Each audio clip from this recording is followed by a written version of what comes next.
My lovelies, it has been a while since the last episode of the Glow Up series. But we have not stopped glowing up. We have not. We have been becoming that girl, becoming hotter and better than ever. And today, we're finally back again.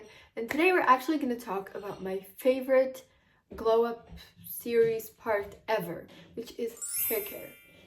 I personally am obsessed with hair care. I love hair care, mainly because I've been trying to grow my hair out for a while. So I have been looking up and trying out every single thing. And today I will share the things that I have learned over the years.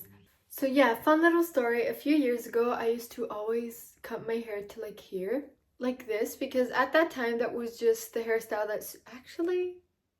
Anyways, at that time, that was just the hair that I felt like suited me best and I liked the most. And I loved having short hair, apart from the fact that I didn't have straight hair and then it would just look like this. I liked having short hair.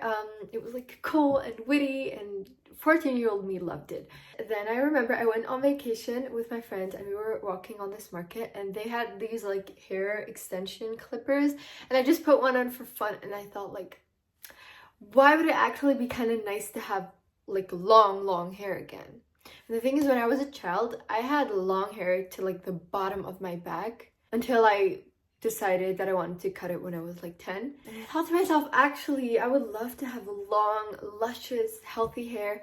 And that's how my hair growth journey began. And as I said, I have learned many things since then, and I have found out what helps my hair the best. And honestly, my hair still isn't that long. Like, it's definitely way longer than it used to be, but we want it to be just a tiny bit longer. The thing is, we all know there are different types of hair, and depending on the hair you have, obviously you have to treat it differently. There's straight hair, there's wavy hair, there's curly hair. I think I have, well, right now it's kind of straightened, but I usually have wavy hair. And the thing is, depending on your hair type, you also have to treat it a bit differently. But actually, something that changes the way you should treat your hair more than the hair texture is what type of hair you have regarding the porosity. So there is hair that is low porosity, normal porosity, or high porosity. I'm going to tell you how you can find out what hair you have. So first you wash your hair, you shower to make sure that you don't have any product buildup in your hair. And then you take a strand of your hair. You can either rip it out or you can also just take one that is still on your head. Then you fill a glass with water. You just drop one single strand of hair into the water. And depending on how it like reacts, that's your hair porosity. So if the strand kind of floats at the top before sinking into the water, you probably have low porosity hair. If it just floats like in the middle of the glass, you have normal porosity hair or middle porosity hair. If it quickly sinks to the bottom of the glass, then you probably have high porosity hair. But here's how to treat the different hair types. So if you have low porosity hair, the problem is that products like sit at the top of your hair and they don't absorb that easily. That also usually means that it takes a long time for your hair to dry and it's hard for the water to actually saturate your hair. Like you need a longer time under the water for it to actually be soaked. Many people with curly hair have that. So usually when you have curly hair, it takes you longer to get it wet and it also takes you longer for it to dry. So if you have that, then there are a few tips I can give you. So if you want to look at the ingredients and maybe buy a new shampoo, then if you have low porosity hair, try to buy a shampoo that is protein free because your hair can usually soak in the product better when there's no protein. And that way you'll have less like product buildup in your hair. Apply conditioner to the hair that is already wet. If you don't do that, that also helps it absorb better. Look for ingredients like glycerin and honey in your hair products. And avoid products with oil because they have a harder time like actually reaching the hair insides. Apply heat when you put conditioner in your hair. I don't mean straighten your hair while you have conditioner in, but sometimes when you put in a conditioner, you can put it up in a bun or you can wrap it in a towel because then usually the heat gets kind of trapped and your hair follicles like open up and that way they absorb the product better. So if you have Normal porosity, that means your hair is pretty easy to style and it can also hold styles for actually a while. Your hair usually looks shiny, glossy, healthy. It can hold color very well and it doesn't take too long for it to air dry. If you have that, there's usually not much that you actually need to look out for or use, so you're kind of lucky. And then high porosity hair, the one where your strand quickly sinks to the bottom, means your hair is kind of fragile. It tends to break easily and it also absorbs products very, very quickly. Your hair tends to be rather frizzy and dry, and it doesn't take long for it to air dry. If you have high porosity hair, then look for ingredients like butters or oils because they're just very, very nourishing and keep your hair from drying out. Use leave-in conditioners and sealers also in your hair because they're very good for it. And whenever you're about to use heat, which honestly I think you should do that with every type of hair, put a heat protectant in it because you're gonna damage your hair so much, especially if you have high porosity hair, sorry. Avoid hot water during shampooing your hair and use lukewarm water. Okay, now let's get to my personal favorites. Honestly, I have done the porosity test multiple times. I still don't get what kind of hair type I have. I just kind of mix everything. I know I've just been talking about hair porosity, but that just works for me, okay? My first tip for you, which I think we have all started to accept as a long hair society, is that we shouldn't wash our hair too often. I get it. You don't like greasy hair. You don't like having nasty hair. I totally get that. But washing your hair every day is not good for your scalp and your scalp health. You can actually have a lot of dandruff if you do that because your scalp just dries out because shampoo is actually drying out your hair basically, which obviously is good when you need to get rid of the oil buildup, but every day is not the solution. I try to wash my hair twice a week. Some might think that's a lot. Some might think like, what the hell, you're nasty. That just works for me. I have been doing that for a while and I have like trained. I don't know if you can train it. Some people say you can train it, some say you can't. Usually Wednesday and Sunday are my hair wash days. And the first few days, the first like 2 or 3 days, I can keep my hair open if I want. That's no problem. And then the fourth day is when my hair actually starts to get a little greasy. It's like not the end of the world, but it's not that shiny, fresh look anymore. And then I really like to do slick backs or some type of hairstyle. I'm in general a person, I love hairstyles. I love trying out hairstyles. I even have an entire Instagram series where I try out different hairstyles and do like a little tutorial. You should check that out if you're a hairstyle person or if you actually want to get to try hairstyles, because I just think they can make like an outfit so much more interesting and so much more fun, and I like to kind of change it up a little. What I do every Sunday, so once a week, is I oil my hair from the scalp to the roots. I have this homemade rosemary oil that I'm gonna tell you how to make in just a second. I just oil my entire scalp. I start here and then I massage it in, and here. I do that until my entire scalp is like covered in oil, and I massage that in. I also have this scalp massager, and I also like to use that to make sure that my actual entire scalp is oiled. And then I oil also the ends of my hair so that my entire hair is full of oil. That has many benefits depending on what hair type you have. As we said, it can just really nourish your hair, and honestly it is very good for cleansing your scalp. You might think, oh my god, I'm gonna have such greasy hair after this, but honestly that's not even the case. It really cleanses your hair and really gets in there to get all the dandruff out there and everything that's just been hanging in there. Let me tell you how I make this oil. It's actually pretty simple.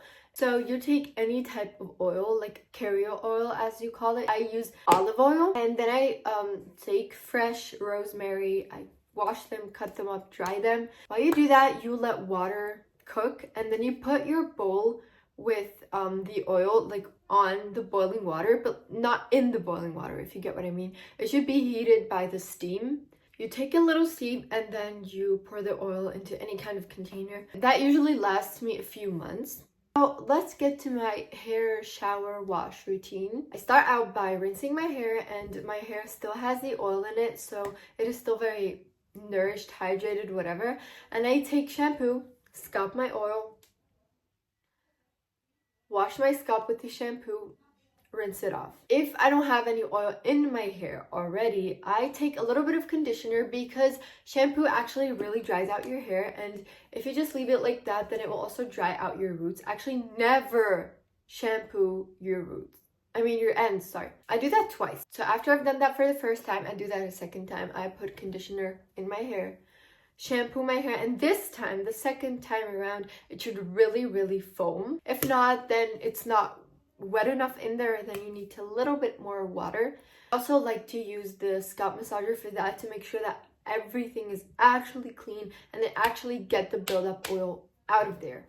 I rinse it again, and then I like to put conditioner or hair mask in my hair, the ends of my hair. I leave that for a few minutes. I put like a cloth clip in my hair, put it up like this while I do like the rest of my shower. And then I rinse that off, and then we're done. And when I get out of the shower, I put my hair in a microfiber towel because that is way more protective for your hair than like a usual towel. And before I brush my hair, I usually brush it when it's still wet because otherwise I will never be able to untangle it. I put oil in there and I wash it very carefully just because your hair is very fragile when it's wet. And a pro tip, if you have trouble brushing your hair after the shower, my pro tip to use after you leave the conditioner in for a few minutes, try to brush your hair then with the conditioner in. It will be easier because of the conditioner. And then usually when you get out of the shower, it's still pretty much untangled. Let's get to protecting your hair when your hair is dry. The first one is pretty simple, hair oil. I love to put hair oil in the ends of my hair all the time, every day. Before I go out, you should just be careful that you don't put too much, otherwise it will look really greasy. Before I go out, before I go to bed, whenever I feel that my hair is dry, I put it in there in the ends of my hair. And then I have a few tips and tricks for sleeping. First of all, braids are a very protecting hairstyle. So putting your hair in braids every day before sleep will help you so much, because when you sleep, you're just rubbing your head against the pillow, moving. And that type of material is not helping your hair. It's actually absorbing the moisture from your hair and is actually breaking it through the rubbing. So you can either put it into a braid, or you can use a bonnet, which we all know people really like to use bonnets. Why? Because they keep your hair together, first of all, and second of all, the material of the bonnet makes sure that your hair isn't dehydrated, and also when it rubs against it, it does not break. Usually it's silk. There are also many cheaper options that are not silk but that are also protecting. Or you can use something I also really like to use, is a silk-like pillowcase that you can put on your pillow. And even if you leave your hair open during the night, or you don't like to wear a bonnet, because honestly sometimes I think bonnets are a bit uncomfortable. Once in a while I had like a bald spot starting right here because I would always tie the bonnet right here. Also, when you get up and you take out your bonnet, your braid, whatever, your hair is usually way more shiny and glossy. And something that I have been trying these past few months, weeks, whatever, is rosemary water. So sometimes before I go to bed, I like to spray my hair with rosemary water, especially when I do overnight hairstyles. It's usually good when your hair is a little bit damp, because whenever your hair dries in a certain position or state, it usually stays in that state, if you know what I mean. And supposedly it should help your hair growth, your hair health. So I've been trying that, and I also really like that. It's even easier to make rosemary water. You take water, you take rosemary, you can add mint if you want. You put the washed, because you don't want any insects in your hair, you put the washed rosemary and mint in the water, boil it, and then put it in a thing with your sieve again. Now let's get to the last part of this video. We all know we love straight hair, curly hair, styled hair, wavy hair, blowout, but heat is not very good. As we all know, if you use heat, as we said, always use a heat protectant. Your hair is gonna thank you. And it's such a simple step. Do this, and you're done. But luckily, we have, over the years as a hair community, discovered many ways to have your hair styled without the heat, without damaging it. We have heatless curls with socks. which I have a video on my Instagram. We have heatless curls with like some kind of rope or belt, which I also have a video on. We have blowout with these rollers that people used to use all the time back then. You can look all of that stuff up. You can do heatless waves with braids. There's actually also a straightening hair method. It's not as effective as straightening your hair with heat, but this is what it looks like on my hair, which is the Berber way of straightening your hair. If you don't know what Berber is, that is like the old tribe, so to say, of North Africa, which I'm part of, for example. So that's why I know this. And it's called qardoon, and it's just a long piece of fabric, usually looks like this, and it's very easy. And since I'm sure most of you don't know about it, let me show you how it works. So you take this band. There are different lengths depending on the hair length you have.